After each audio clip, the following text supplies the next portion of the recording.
السلام عليكم ورحمة الله وبركاته. الحمد لله رب العالمين والعاقبة للمتقين والصلاة والسلام على سيد المرسلين نبينا محمد وعلى آله وصحبه أجمعين أما بعد.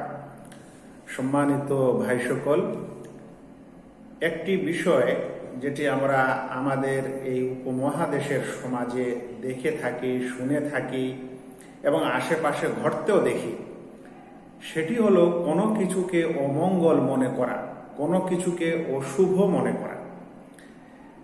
সেটা কোনো কিছু দেখে অশুভ মনে করা হোক, কিংবা কোনো কিছু শুনে অশুভ মনে করা হোক, কিংবা আরো অন্য কারণে হোক।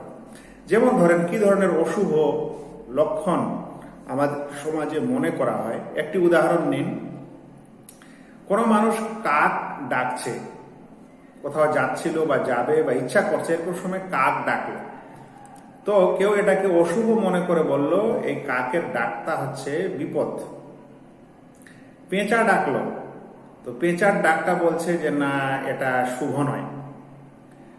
আবার এমনও আছে যে সকালে সকালে অমুক লোকের মুখ দেখলাম, আমার আর দিনটা ভালো যাবে না, তো কারো মুখ দেখাটাকে অশুভ মনে করলো। আচ্ছা, অনুরূপ দেখবেন কেউ কেউ আবার এরকমও করে যে চৈত্র মাসে বিবাহ দেওয়া যাবে না, সেটা চৈত্র মাস হোক অন্য মাস দেওয়া যাবে না, কারণ এখানে বিবাহ দেওয়াটা অশুভ। আবার কিছু কিছু জায়গায় আছে যে রাত্রিবেলা লবণ ধার দেওয়া যাবে না, আগুন ধার দেওয়া যাবে না, সন্ধ্যা হয়ে গেলে দুধ দেওয়া যাবে না। বিভিন্ন জায়গায় বিভিন্ন রকম এটাকে অশুভ মনে করা হয়। আচ্ছা, আবার কিছু কিছু স্থানে আছে বিশেষ বিশেষ তারিখে বিবাহ করা যাবে না। আর একটি বিশেষ জিনিস আছে, সেটা হলো বিড়ালের রাস্তা কেটে চলে যাওয়া। আপনি কোথাও যাচ্ছেন, হেঁটে যান, গাড়ি নিয়ে যান, বিড়াল যদি সামনে দিয়ে চলে যায়, তাহলে সাধারণত অমুসলিমগণ, বিশেষ করে হিন্দুরা, এটাকে পুরোপুরিভাবে অমঙ্গল মনে করে। তবে আমি একদিন এক মুসলিম ড্রাইভারের গাড়িতে ছিলাম, সেখানেও তার সামনে এরকম এক বিড়াল যাওয়ার কারণে সেই মুসলিম ড্রাইভারকে আমি চুমুক হতে দেখলাম, তার গাড়িকে বা ইত্যাদিকে বিশেষ কার্যকলাপ করতে দেখেছি। তার মানে এটা হলো যে কিছু মুসলিমের মধ্যেও এই জিনিসটা আছে যে বিড়াল সামনে দিয়ে কেটে গেলে, রাস্তা দিয়ে চলে গেলে, রাস্তা কেটে দিলে অশুভ হয়। আচ্ছা, অনেককে বিশেষ বিশেষ নম্বরকে অশুভ মনে করা হয়। অমুক অমুক নম্বর, সেজন্য লটারি কাটার সময় বিশেষ বেজোড় নম্বর নেই, ইত্যাদি নেই। কিংবা জোড়া নম্বরকে অশুভ মনে করা হয়। এই জন্য বাজারে বেচা কেনার সময় 100, 200 বা মোহর নির্ধারণ করার সময় পুরোপুরি সংখ্যা দিয়ে করে না, 101, 1,10,000, 5 টাকা এরকম করে থাকে। আচ্ছা, এ সকল কিছুর বিধান কি শরীয়তের দৃষ্টিতে? তার আগে জানতে হবে যে এটা অশুভ কেন মনে করা হয়, কারণটা কি। দেখেন, অশুভ মনে করার পিছনে যেটা আল্লাহ তাআলা পৃথিবীতে যা কিছু দিয়েছেন, সেখানে যদি আপনি কোনোটাকে অশুভ মনে করেন অথচ আল্লাহ সেটাকে অশুভ করেননি, পৃথিবীর কোনো কথা কাজকে আপনি যদি অশুভ মনে করেন, এরকম কোনো প্রাণী ইত্যাদির কাজকর্মকে, অথচ আল্লাহ অশুভ করেনি, তাহলে আপনি এখানে ভুল করছেন কিনা। আচ্ছা, এখন বোঝা যাক যে অশুভ আপনি কেন মনে করবেন, অশুভ মনে করার কারণটা কি, আপনার এর পিছনে কারণ কি। যদি বলেন যে মানুষেরা এরকম বলে, তাহলে আমি বলি, তাই আমি এটা বিশ্বাস করি, তাহলে আমি বলবো যে আপনি ইসলামের যেগুলো আকীদা ও বিশ্বাস আছে, আপনাকে সেই আকীদা ও বিশ্বাস রাখতে হবে।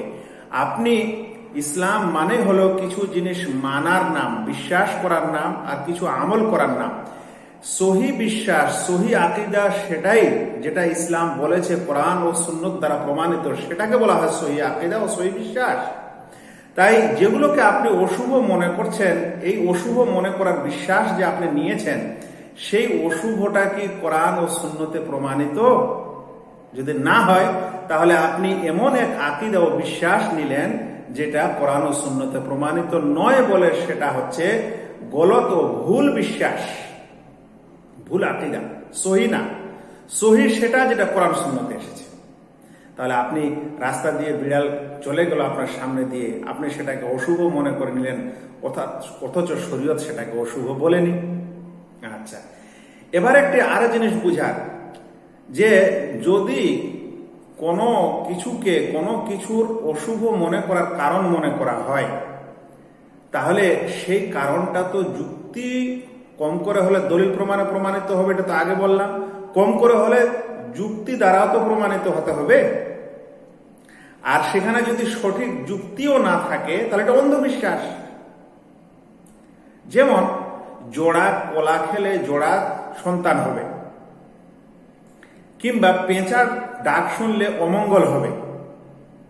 এখন পেঁচার ডাক শুনলে অমঙ্গল হবে, পেঁচার ডাক যদি হয়, পেঁচা যদি ডাক দেয়, তাহলে সেই ডাকটা কারণে অশুভ হয়। পেঁচার ডাকটা অশুভর কারণ, অমঙ্গলের কারণ, এই কারণটা কে বললো, কে নির্ধারণ করলো?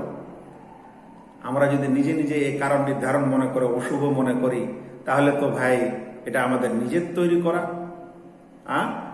এখন আপনি সব পাখির ডাককে অন্য কিছু মনে করলেন, আর একটা পাখির ডাককে আর কিছু মনে করলেন, এই অশুভ মনে করছেন, অথচ এর পিছনে কোনো কারণ নেই এবং এর পিছনে কোনো যৌক্তিকতাও নেই। কোরআন হাদিসের দলিল তো দূরের কথা। তাই কোনো বিষয়কে অশুভ মনে করার জন্য কোরআন হাদিস থেকে তার অশুভতা প্রমাণিত হতে হবে, কিংবা এমন এক কারণ থাকতে হবে যে কারণটা পৃথিবীর বিজ্ঞ মানুষদের কাছে স্পষ্ট যে হ্যাঁ এটা অশুভ বা এটা শুভ। সেই কারণটাও নেই, অথচ ওই কারণটাও দেখার বিষয় আছে। তবে যদি থেকেও যায় তাহলে আপনি বলবেন যে একটা কারণ আছে, কিন্তু কোনো কারণ নেই, অথচ আপনি সেটাকে কারণ মনে করেছেন। ইসলাম যেটাকে অমঙ্গলের কারণ করেননি, সেটাকে যদি আপনি কারণ মনে করেন তাহলে এটাকে ছোট শিরক বলা হয়। আচ্ছা, এইরকম অশুভ ইসলামে নেই।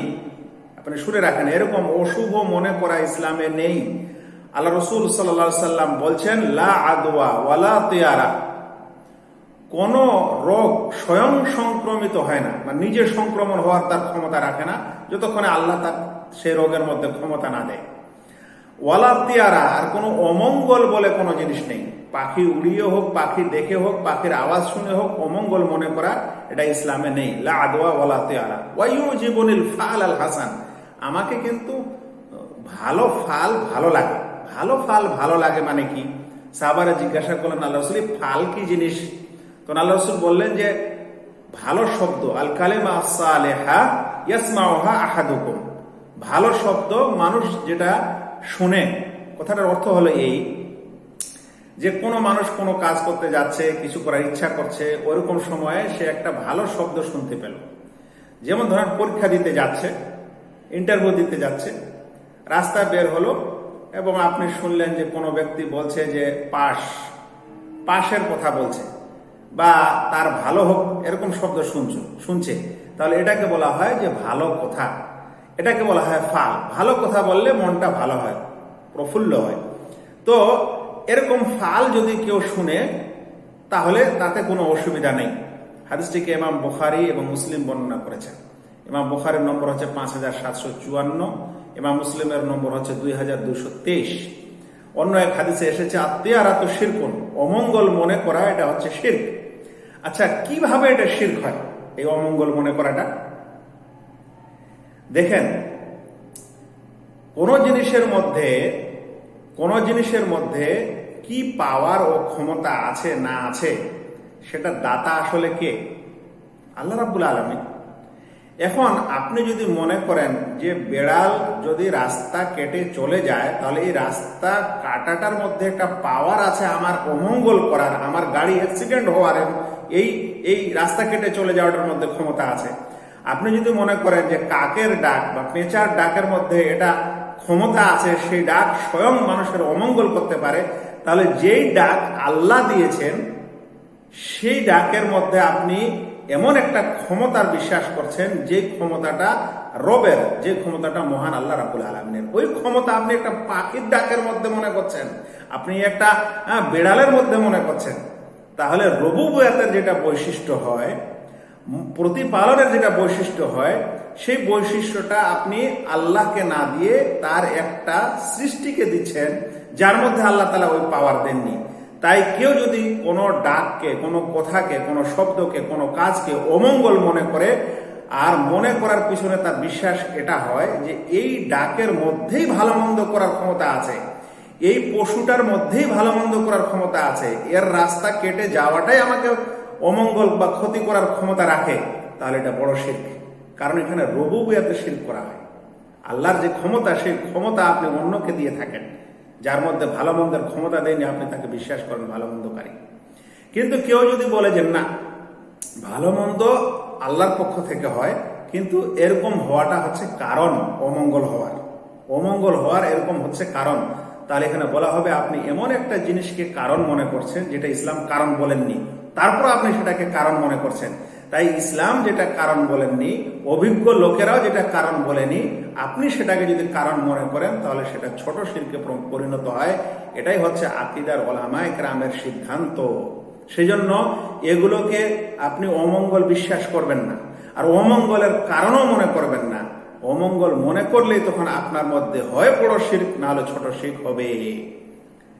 তবে একটি শেষ কথা এই সম্পর্কে বলবো, সেটি হলো যে যদি কোনো মানুষ এরকম কোনো কাজ করার সময়, কোনো কিছুর উদ্যোগ নেওয়ার সময় যদি কোনো অপছন্দনীয় জিনিস দেখেই নেয়, যেমন সকালে সফরে বের হচ্ছিল, রাস্তায় দেখলো একটা গাড়ি অ্যাক্সিডেন্ট হয়ে গেছে, মানে ওকে এটা দেখে অপছন্দ লাগলো। প্রথমত আপনি এটা অমঙ্গল করবেন না অমঙ্গলের কারণ মনে করবেন। ইসলামে এটাকে অমঙ্গল মনে করার কিছু নেই। ওটা একটা ঘটনা ছিল, তাদের ভাগ্যে এরকম ছিল, সেটা ঘটে গেছে। এরপর আপনার এতে কি আছে না আছে সেটা আল্লাহ তাআলা জানেন। আপনি ওইটাকে আপনার সফরের এবং ইত্যাদির অমঙ্গল মনে করবেন না।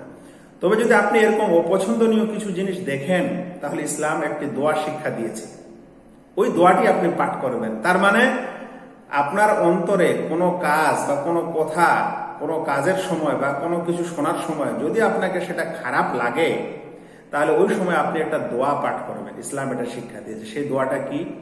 আল্লাহুম্মা লা ইয়াতি বিল হাসানাতি ইল্লা আনতা ওয়ালা ইয়াদফাউ সাইয়্যাত ইল্লা আনতা ওয়ালা হাওলা ওয়ালা কুওয়াতা ইল্লা বিকা।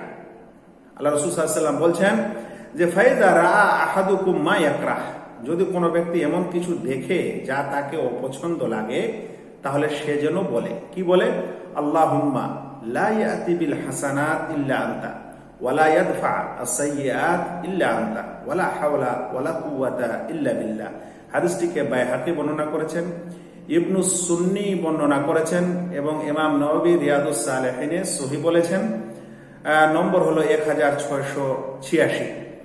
হাদিসটির অর্থ হলো, দোয়াটির অর্থ হলো, হে আল্লাহ, কল্যাণ ভালো কেউ আনতে পারে না, কেউ দিতে পারে না আপনি ছাড়া, আর মন্দ কেউ দূর করতে পারে না আপনি ছাড়া, আর কোনো শক্তি নেই, সামর্থ্য নেই আপনি ছাড়া। তাই এরকম মন্দ দেখার সময় এই দোয়া পাঠ করবেন, তাহলে আপনি ইসলামিক যেটা নিয়ম সেই নিয়ম মানলেন। নচেত আপনি ধার দিবেন না, রাতে ধার দিলে আপনার অমঙ্গল হয়, কিংবা আপনার রুজি রোজগার বরকত কমে যায় ইত্যাদি, এরকম অমঙ্গল মনে করবেন। এটা অমঙ্গল ইসলামে মনে করার কোনো জিনিস নাই, আর এটা অমঙ্গলের কারণও মনে করতে পারেন না।